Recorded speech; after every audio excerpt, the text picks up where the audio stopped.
बुलेटिनच्या सुरुवातीला पाहूया ठळक बातम्या। मराठी भाषा दिनी मुंबईत मराठी काव्य सोहळा उत्साहात संपन्न। मुख्यमंत्र्यांनी घेतला 100 दिवसांच्या कार्यक्रमाचा आढावा। मोदींच्या निमंत्रणावरून युरोपियन कमिशन अध्यक्ष भारत दौऱ्यावर। आणि ऊर्जा परिवर्तनासाठी महावितरणला सर्वोत्कृष्ट राष्ट्रीय पुरस्कार। नमस्कार, मी रुचिता आणि तुम्ही पाहताय न्यूज अनकट। हेडलाईन्स नंतर पाहूयात बातम्या विस्ताराने। छत्रपती शिवाजी महाराजांचं उत्तुंग कार्यकर्तृत्व, त्यांच्या व्यक्तिमत्वातील अनेक पैलू राज ठाकरे यांनी गुरुवारी कवितेतून मांडले। मराठी भाषा दिनानिमित्त मुंबईतील छत्रपती शिवाजी महाराज पार्कवर आयोजित या सोहळ्याला विकी कौशल, महेश मांजरेकर, रितेश देशमुख, सोनाली बेंद्रे, आशा भोसले, नागराज मंजुळे, जावेद अख्तर आदी दिग्गजांनी सहभाग घेतला। यावेळी राज ठाकरे यांनी बाबासाहेब पुरंदरेंच्या राजा शिवछत्रपती मधून काव्य वाचले, तर आशा भोसलेंनी केव्हा तरी पहाटे हे गीत सादर केलं। मुख्यमंत्री देवेंद्र फडणवीस यांच्यासह उपमुख्यमंत्री अजित पवार आणि एकनाथ शिंदे यांच्या उपस्थितीत काल 100 दिवसांच्या कार्यक्रमाचा अंतरिम आढावा घेण्यात आला। 7 जानेवारी ते 16 एप्रिल 2025 या कालावधीत जी कामे झाली आहेत आणि जी होणार आहेत त्या संदर्भात या बैठकीत चर्चा झाली। या बैठकीला मंत्रालय सचिवांपासून ते क्षेत्रीय अधिकाऱ्यांपर्यंत 6854 अधिकारी ऑनलाईन उपस्थित होते। ऑनलाईन बैठकीला सर्व स्तरातील इतके अधिकारी उपस्थित असण्याचा हा एक विक्रम नोंदवला गेला। यावेळी मुख्यमंत्र्यांनी अधिकाऱ्यांना काही महत्त्वाच्या सूचना दिल्या। पंतप्रधान नरेंद्र मोदी यांच्या निमंत्रणावरून युरोपियन कमिशनच्या अध्यक्षा उर्सुला वॉन डेर लेयन या 2 दिवसांच्या भारत दौऱ्यावर आल्या। त्या भारत EU व्यवसाय परिषदेत सहभागी होणार असून या काळात मुक्त व्यापार करारावरही चर्चा होईल। या शिष्टमंडळात युरोपियन युनियन सदस्य देशांमधील 27 अधिकाऱ्यांचा समावेश आहे। मराठी भाषा दिनानिमित्त आयोजित कार्यक्रमात शिवसेना ठाकरे गटाचे प्रमुख उद्धव ठाकरे यांनी त्यांच्या भाषणातून एकनाथ शिंदे यांच्यासह पंतप्रधान नरेंद्र मोदींवर टीका केली आहे। गंगेचा मला पण अभिमान आहे, पण इकडे 50 खोके घ्यायचे आणि तिकडे गंगेत डुबकी मारायची, याचा उपयोग काय? महाराष्ट्राची गद्दारी करून गंगेत डुबकी मारली तरी गद्दारीचा डाग जाणार नाही, अशी टीका एकनाथ शिंदे यांच्या प्रयागराज यात्रेवर उद्धव ठाकरे यांनी केली आहे। ऊर्जा परिवर्तन योजनेतील विशेष कार्यासाठी महावितरणला इंडियन चेंबर ऑफ कॉमर्स तर्फे राष्ट्रीय पुरस्काराने गौरवण्यात आलंय। नवी दिल्ली येथे 13व्या ग्रीन एनर्जी समिटमध्ये हा गौरव करण्यात आला। महावितरणला या प्रतिष्ठित परिषदेत state level excellence award in energy transition या गटात पुरस्कार मिळाला। महावितरणचे अध्यक्ष लोकेश चंद्र यांच्या नेतृत्वात महावितरणकडून ऊर्जा परिवर्तन योजनेची अंमलबजावणी करण्यात येते। बुलेटिनमध्ये छोटीशी विश्रांती घेऊयात, पाहत रहा न्यूज अनकट। ऐतिहासिक वारसा लाभलेला मराठ मुलूक महाराष्ट्र। या महाराष्ट्राला विविध रंगी छटा आहेत। साहित्य, कला, पर्यटन, नृत्य, भाषा, संत परंपरा अशा विविधतेने तो नटलेला आहे। हीच गौरवशाली विविधता जपत सुवरंग मराठी केवळ महाराष्ट्राच्या सांस्कृतिक संहितेपुरते मर्यादित न राहता समकालीन नवकल्पनांवर आधारित कार्यक्रमांद्वारे मराठी मनोरंजन विश्वात स्वतःची एक अनोखी जागा निर्माण करत आहेत। मराठी मनोरंजन क्षेत्रातील उत्तम दिग्दर्शक, लेखक आणि निर्मात्यांच्या प्रतिभेचा पुरेपूर वापर करून मनोरंजनाचा आगळा वेगळा रंग उधळण्यास आम्ही सज्ज आहोत। स्वरंग मराठीचे उद्दिष्ट मराठी मनोरंजन क्षेत्रामध्ये मनोरंजनाची वहिवाट सोडून, रूढीवादी पद्धती तोडून मनोरंजनाचा समृद्ध अनुभव प्रदान करून देण्याचा आहे।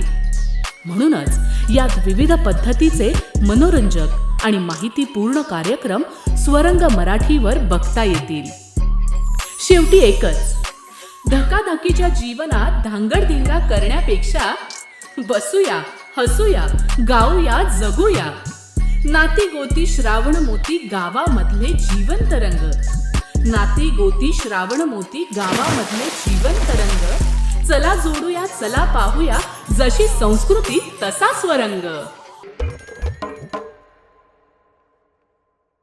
विश्रांतीनंतरची महत्त्वाची बातमी।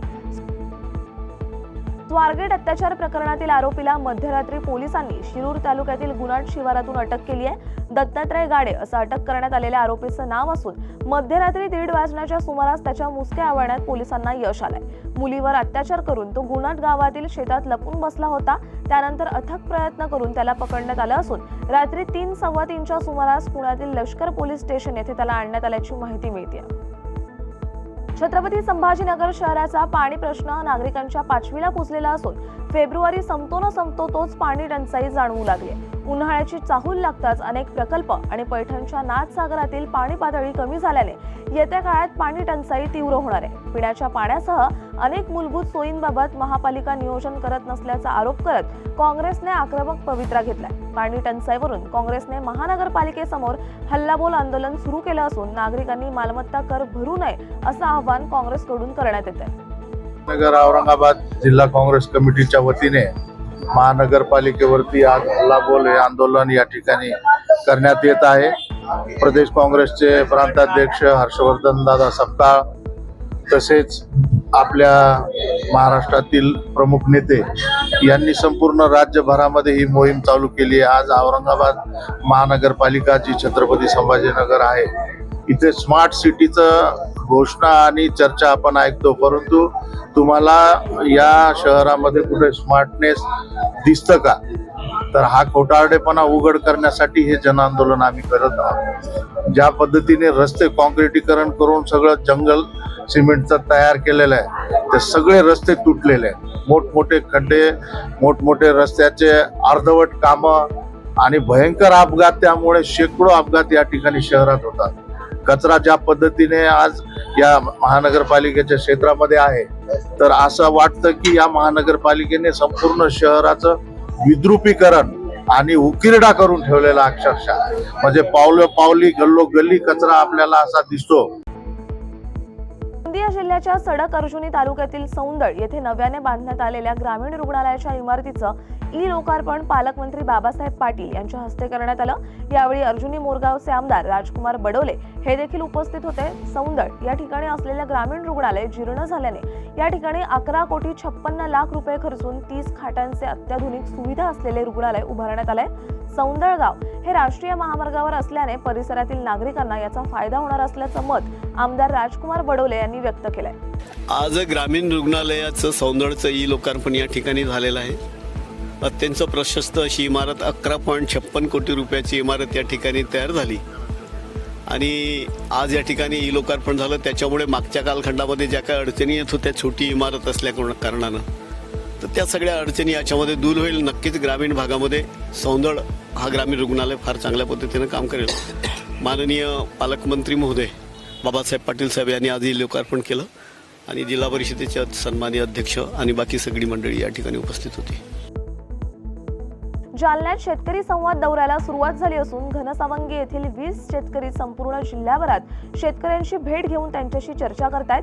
सरकारने शेतकऱ्यांना निवडणुकीपूर्वी संपूर्ण कर्जमाफी करण्याचं आश्वासन दिलं होतं, मात्र अद्याप कर्जमाफी केली नाहीये. त्यामुळे शेतकऱ्यांनी शेतकरी संवाद यात्रा सुरू केली असून या यात्रेच्या माध्यमातून सरकारवर कर्जमाफीसाठी दबाव टाकण्यासाठी प्रयत्न करण्यात येणार आहे. 31 मार्चपर्यंत हा दौरा चालणार असून 1 एप्रिलला जालन्यात भव्य शेतकरी मेळावा घेण्यात येणार असल्याची माहिती शेतकरी गजानन उगले यांनी माध्यमांना दिली आहे. आजचा हा आमचा शेतकरी संवाद दौऱ्याची सुरुवात खरं पाहता आम्ही 11 तारखेपासून सुरू केलेली आहे. तर गावागावामध्ये जाऊन घनसावंगी तालुका पूर्ण केलेला आहे. त्याचबरोबर अंबड तालुका, अशा पद्धतीने आम्ही संपूर्ण जिल्हा फिरत आहोत आणि आमच्या प्रमुख मागण्या ज्या आहेत त्या प्रमुख मागण्या सरकारने जे आम्हाला निवडणुकीच्या वेळेस आश्वासन दिलं होतं की तुमची संपूर्ण कर्जमाफी करू शेतकऱ्यांची, त्याचबरोबर प्रत्येक शेतकऱ्याच्या शेतामध्ये पाणी उपलब्ध करून देऊ, नदीजोड प्रकल्प आणून, त्याचबरोबर या भागातील जे सुशिक्षित बेरोजगार तरुण आहेत त्या तरुणांसाठी प्रत्येक तालुक्यामध्ये MIDC उभा करू.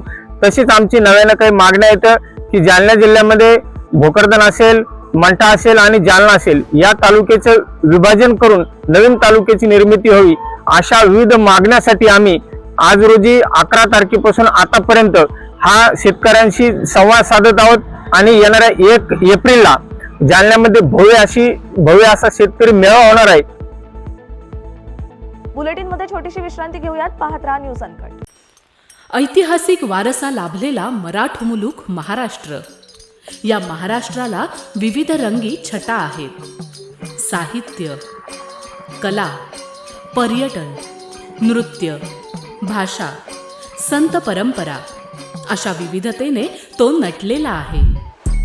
हीच गौरवशाली विविधता जपत स्वरंग मराठी केवळ महाराष्ट्राच्या सांस्कृतिक संहितेपुरते मर्यादित न राहता समकालीन नवकल्पनांवर आधारित कार्यक्रमांद्वारे मराठी मनोरंजन विश्वात स्वतःची एक अनोखी जागा निर्माण करत आहेत.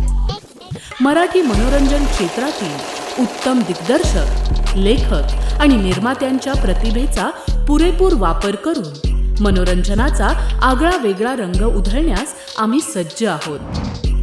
स्वरंग मराठीचे उद्दिष्ट मराठी मनोरंजन क्षेत्रामध्ये मनोरंजनाची वहिवाट सोडून, रूढीवादी पद्धती तोडून मनोरंजनाचा समृद्ध अनुभव प्रदान करून देण्याचा आहे.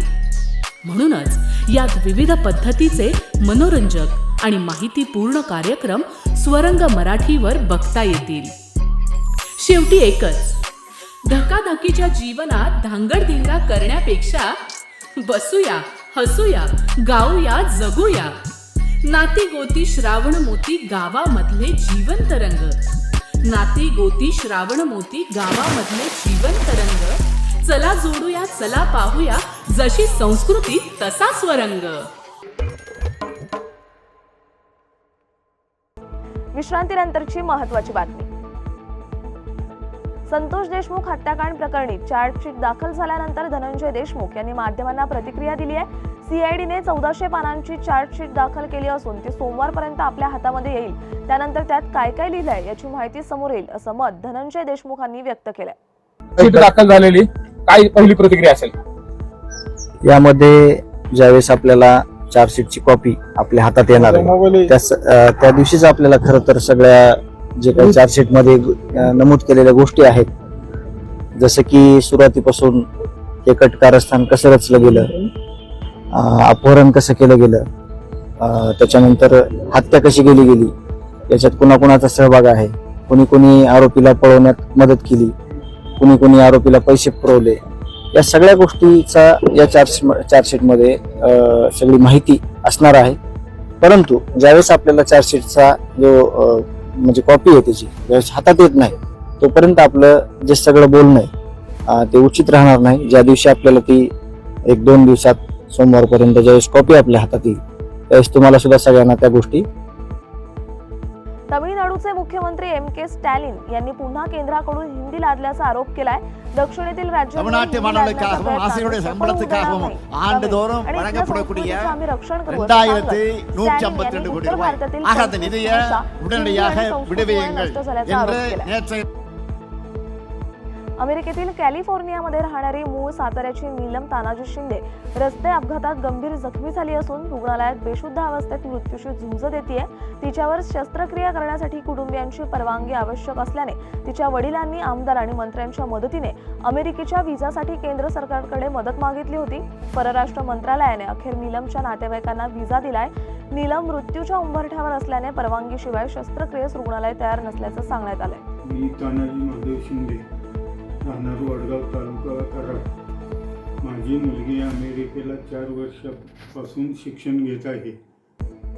शेवटच्या MS-च्या शेवटच्या वर्षाला आहे. MS-च्या 14 तारखेला तिचा मोठा अपघात घडलेला आहे. त्या अपघातामध्ये तिचे 2 पाय, 1 हात व ब्रेनला मार लागलेला आहे. ती कोमात आहे. तरी आम्हाला विजा मिळण्यासाठी आम्ही मुंबईला गेलो, तरी आम्हाला तिथं कुणी दखल दिलेली नाही. तरी मला माझ्या मुलीला भेटण्यासाठी मला अवश्य लवकरात लवकर विजा मिळावा अशी माझी विनंती आहे. नमस्कार. वेळ झालीये या बातमीसह या बातमीपत्रात इथेच थांबायची. पाहत राहा न्यूज अनकट.